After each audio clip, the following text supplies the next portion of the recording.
Saudara Presiden dan Saudara Wakil Presiden, Sidang Dewan yang terhormat. Pembukaan masa sidang ini menandai dimulainya tahun kedua masa bakti DPR RI periode tahun 2024-2029. Sepanjang masa sidang tahun pertama, kita dihadapkan pada persoalan-persoalan mendasar dan tantangan strategis yang akan menentukan arah dan kualitas pembangunan Indonesia ke depan. Permasalahan dan tantangan yang harus kita selesaikan bukanlah pekerjaan administratif, melainkan pekerjaan rumah yang menyangkut hal-hal paling mendasar dalam kehidupan bernegara, keadilan sosial, kesejahteraan rakyat, pemerataan pembangunan, dan penguatan kedaulatan nasional. Setiap pemerintahan akan membawa pendekatan yang berbeda dengan cara pikir, cara kerja, dan cara memimpin yang berbeda. Perbedaan itu adalah suatu kebutuhan, situasi dan kondisi bangsa dan negara juga berubah, sehingga pendekatan pembangunan harus menjawab realitas zamannya. Satu hal yang tidak boleh berubah adalah tujuan akhirnya, yaitu rakyat harus hidup lebih layak, lebih sejahtera, dan lebih bermanfaat. Apapun gaya kepemimpinannya yang dinilai adalah hasil nyata bagi rakyat. Pemerintahan Presiden Prabowo Subianto telah menetapkan arah pembangunan 5 tahun ke depan melalui dokumen Rencana Pembangunan Jangka Menengah Nasional atau RPJMN. RPJMN bukan sekedar formalitas perencanaan, tetapi merupakan terjemahan strategis dan teknokratis dari visi-visi Presiden yang terangkum dalam Asta Cita. Dokumen ini menjadi kompas pembangunan nasional bagi seluruh kementerian lembaga. Oleh karena itu, tidak ada visi menteri, yang ada hanya visi misi presiden.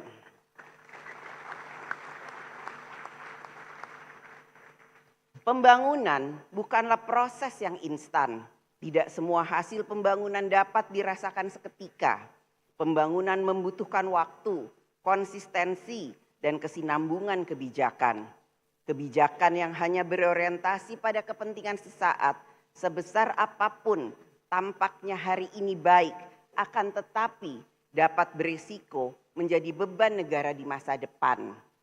Oleh karena itu, DPR RI bersama pemerintah memegang tanggung jawab konstitusional yang besar untuk memastikan bahwa setiap kebijakan negara, baik dalam politik hukum, politik pertahanan, politik pembangunan, maupun politik anggaran, dirumuskan secara cermat dengan mempertimbangkan secara menyeluruh manfaat dan risiko baik jangka pendek maupun jangka panjang. Setiap kebijakan harus berorientasi sepenuhnya pada kepentingan rakyat, bukan semata pada kepentingan sektoral atau kepentingan jangka pendek. Masa sidang tahun kedua ini merupakan momentum strategis bagi DPR RI dan pemerintah untuk melakukan penguatan arah kebijakan negara secara menyeluruh. Rakyat menaruh harapan besar bahwa di bawah kepemimpinan Presiden Prabowo Subianto, arah kebijakan nasional akan semakin berpihak pada kehidupan rakyat.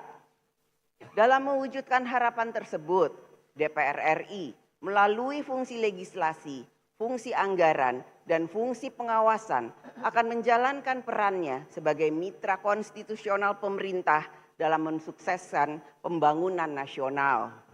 DPR RI akan memastikan bahwa seluruh pelaksanaan pembangunan nasional dilakukan dalam kerangka hukum yang berlaku berdasarkan peraturan perundang-undangan serta berorientasi pada kepentingan rakyat. Saudara Presiden dan Saudara Wakil Presiden, Sidang Dewan yang terhormat, dalam melaksanakan fungsi legislasi, DPR RI bersama pemerintah memiliki tanggung jawab bersama dalam membentuk undang-undang untuk memenuhi kebutuhan legislasi nasional. Pada kesempatan ini, izinkan kami menyampaikan kinerja pembentukan undang-undang pada tahun pertama keanggotaan DPR RI periode 2024-2029. Hingga saat ini, DPR RI bersama dengan pemerintah telah menyelesaikan pembahasan 14 rancangan undang-undang, yaitu Komisi 1, 1 undang-undang.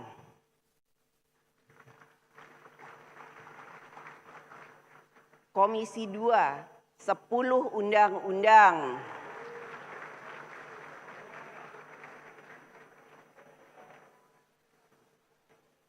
Komisi 6, 1 undang-undang.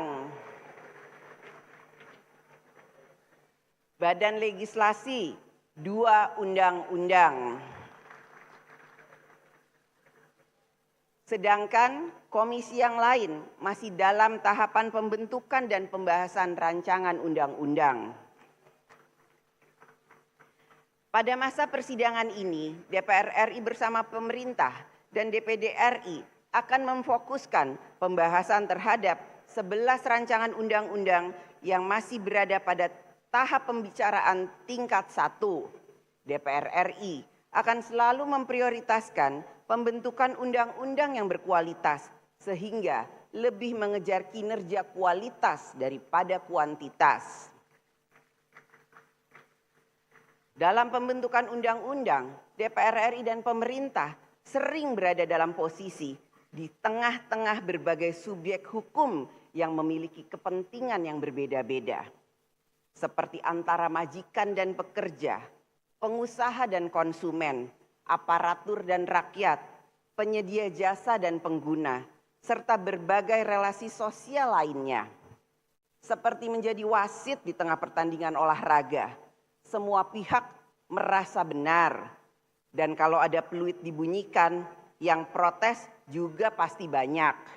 Belum lagi pengamat-pengamat yang memberi komentar pro dan kontra. Tapi begitulah demokrasi, ramai, penuh aspirasi, dan harus sabar mendengar sebelum mengetuk palu. Tanggung jawab utama pembentuk undang-undang adalah bersikap adil dan bijaksana dalam merumuskan norma hukum yang mengatur hubungan-hubungan tersebut. Konstitusi menghendaki agar hukum dapat menjadi instrumen keadilan bagi seluruh warga negara. Untuk itulah, dalam setiap proses pembentukan undang-undang, partisipasi masyarakat yang bermakna atau meaningful participation merupakan syarat yang sangat penting. Partisipasi ini adalah wujud kedaulatan rakyat. Dengan mendengar, menimbang, dan memperhatikan seluruh aspirasi masyarakat, produk hukum yang dihasilkan akan memiliki legitimasi keadilan dan penerimaan publik yang lebih kuat. Saudara Presiden dan Saudara Wakil Presiden, sidang Dewan yang terhormat, fungsi pengawasan DPR RI diarahkan untuk meningkatkan kinerja pemerintah dalam menangani urusan rakyat dan dalam menjalankan undang-undang. DPR RI memberikan perhatian yang besar terkait permasalahan yang menjadi perhatian rakyat, yaitu antara lain: 1. Penanganan dan penyelesaian masalah pemblokiran rekening dorman oleh PPATK. 2. Rencana penertiban kawasan dan tanah terlantar oleh negara. 3. Pelaksanaan program sekolah rakyat. 4. Evaluasi pelaksanaan program makan bergizi gratis. 5. Tata kelola pemberian tunjangan jabatan fungsional tertentu di kementerian lembaga dan di daerah. 6. Rencana perubahan pola penyaluran bantuan sosial dari seumur hidup menjadi 5 tahun. 7. Perlindungan data pribadi warga negara Indonesia sebagai bagian kesepakatan tarif dagang. 8. Pelaksanaan putusan MK tentang pendidikan gratis SD dan SMP. 9. Sinergi pemerintah pusat dan pemerintah daerah dalam pelaksanaan program strategis nasional. 10. Pelaksanaan royalti hak cipta lagu. Dan tentu saja masih banyak persoalan rakyat yang disampaikan langsung kepada DPR RI, baik melalui aspirasi daerah pemilihan, pengaduan publik, maupun forum-forum resmi yang disediakan oleh DPR. Harapan rakyat jelas agar setiap masalah yang mereka hadapi mendapat perhatian dan dapat segera terselesaikan melalui kebijakan negara yang responsif. Sepanjang 1 tahun terakhir, DPR RI telah menerima laporan dan pengaduan masyarakat yang jumlahnya mencapai 5.642 laporan. Kalau dibagi rata-rata per hari, terdapat 15 sampai 16 laporan pengaduan masyarakat yang dimohonkan untuk dapat dibantu penyelesaiannya. Setiap laporan tersebut telah ditindaklanjuti melalui fungsi pengawasan DPR RI dengan rekomendasi-rekomendasi untuk ditindaklanjuti oleh pemerintah secara cepat dan tepat. Tindak lanjut rekomendasi tersebut bukan sekedar kewajiban administratif, melainkan bagian dari komitmen konstitusional dalam hubungan kemitraan kekuasaan yang sejajar antara lembaga legislatif dan eksekutif. Pada kesempatan yang baik ini, kami sampaikan kepada Bapak Presiden bahwa DPR RI melalui alat kelengkapan Dewan, komisi-komisi, dan badan-badan yang ada menjalankan tugas pengawasan secara konstitusional, objektif, kritis, dan bertanggung jawab. Maka, apabila terdapat pembantu Bapak Presiden yang tidak menunjukkan kinerja sebagaimana yang diharapkan dalam menjalankan visi dan kebijakan Presiden, maka dengan segala hormat, izinkanlah kami Bapak Presiden untuk menyampaikan teguran politik secara terbuka, konstruktif, konstitusional, tanpa menimbulkan kegaduhan dan dilandasi saling menghormati dalam rapat-rapat alat kelengkapan Dewan DPR RI. Sehingga visi misi Bapak Presiden dalam Asta Cita dapat terlaksana dengan baik dalam mewujudkan kesejahteraan dan keadilan sosial. Hal itu menjadi bagian dari mekanisme check and balances yang sehat dalam demokrasi, serta pertanggungan jawaban kami DPR RI kepada rakyat. Fungsi pengawasan DPR RI itu bukan semata rutinitas, melainkan bagian dari komitmen konstitusional. Karena kalau tidak diawasi, bisa-bisa lupa arah. Kalau tidak diingatkan, bisa-bisa jalan sendiri. Bahkan kadang sudah diingatkan pun masih butuh ditepuk pundaknya agar selalu mawas diri, selalu berada di koridor jalan kebijakan Presiden dan mensukseskan pelaksanaan visi misi Bapak Presiden dalam membangun bangsa dan negara.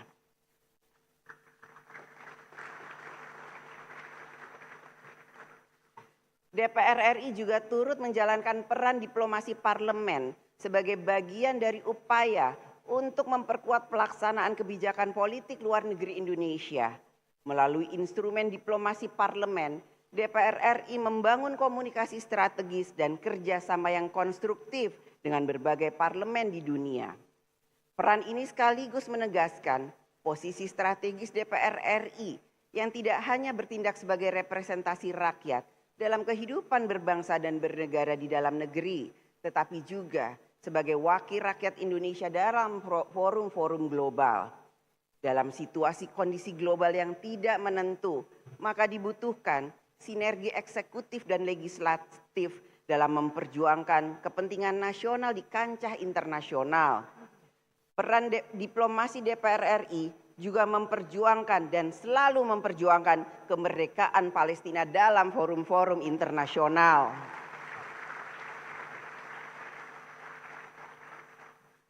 Saudara Presiden dan Saudara Wakil Presiden Sidang Dewan yang terhormat, agenda kedua pada sidang hari ini adalah pidato Presiden Republik Indonesia dalam penyampaian keterangan pemerintah atas rancangan undang-undang tentang anggaran pendapatan dan belanja negara APBN tahun anggaran 2026 beserta nota keuangannya. Dampak dari pusaran kondisi dan situasi global yang tidak menentu adalah pada gerak perekonomian global yang melambat, distribusi komoditas strategis juga terganggu, dan rantai pasok industri juga dapat terpengaruh, yang pada akhirnya ikut mempengaruhi kondisi moneter, fiskal, sektor real nasional, dan pendapatan masyarakat di Indonesia. Penyusunan rancangan Undang-Undang APBN tahun anggaran 2026 diharapkan telah mempertimbangkan berbagai faktor global tersebut dalam kebijakan fiskal tahun 2026. APBN sebagai instrumen yang sangat penting dalam menjaga stabilitas ekonomi nasional, menopang daya beli masyarakat, memenuhi kebutuhan dasar rakyat, dan menjalankan pembangunan di segala bidang, selalu memiliki ruang fiskal yang terbatas. Kebutuhan belanja negara yang untuk pembangunan akan selalu lebih besar dibandingkan dengan kemampuan pendapatan negara. Oleh karena itu, dalam keterbatasan ruang fiskal dan ruang defisit yang ketat, maka pemerintah harus dapat menetapkan prioritas belanja serta menjalankan kebijakan belanja yang efektif dan efisien. Selama 1 tahun terakhir, pemerintah telah melakukan sejumlah upaya untuk mengkonsolidasikan program kementerian lembaga, termaksud melakukan efisiensi anggaran kementerian lembaga. Bapak Presiden yang terhormat, mengenai efisiensi belanja tahun 2025, Kementerian Lembaga selalu curhat atau selalu menceritakan curahan hatinya ke komisi-komisi yang menjadi mitra kerjanya. Curhat masalah cinta segitiga juga Bapak Presiden, terkait dengan program prioritas, tambahan anggaran, dan juga bagaimana kebijakan efisiensi yang sedang berlanjut atau berlangsung. Namun, cinta segitiga itu tidak harus berakhir dengan patah hati, karena semua pihak dapat saling memahami kepentingan dan menempatkan kepentingan rakyat di atas segalanya.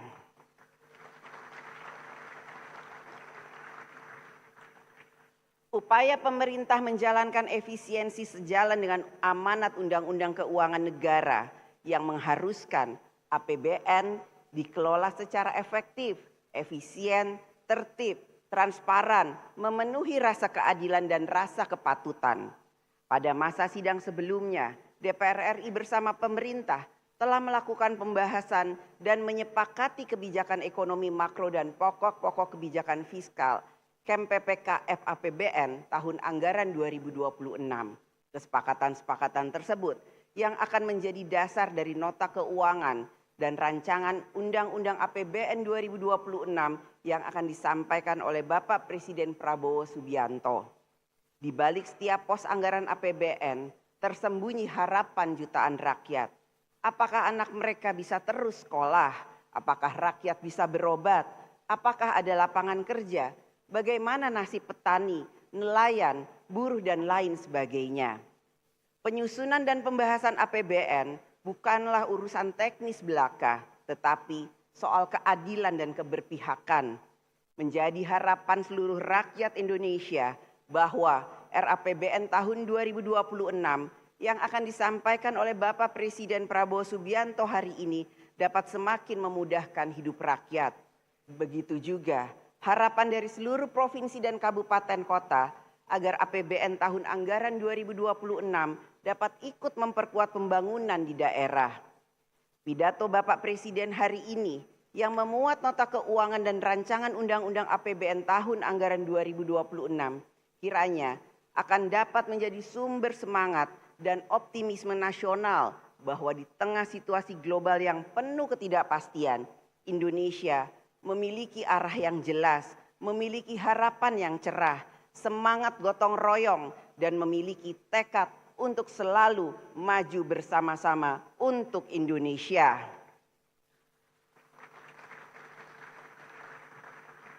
Sidang Dewan yang terhormat, dengan mengucapkan Bismillahirrohmanirrohim atas nama pimpinan DPR RI, dengan ini saya mengumumkan kepada seluruh rakyat Indonesia bahwa masa persidangan 1 DPR RI tahun sidang 2025-2026 akan dimulai sejak hari ini, Jumat 15 Agustus 2025 sampai dengan Kamis 2 Oktober 2025. Marilah kita, DPR RI, pada masa persidangan ini dapat menghasilkan kebijakan-kebijakan negara yang dapat melindungi rakyat, mensejahterakan rakyat, mencerdaskan rakyat, dan ikut serta dalam membangun tatanan dunia yang lebih baik. Kepada anggota Dewan yang terhormat, selamat bekerja memperjuangkan kesejahteraan rakyat.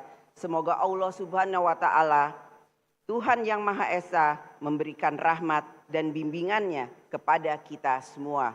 Merdeka! Merdeka! Merdeka!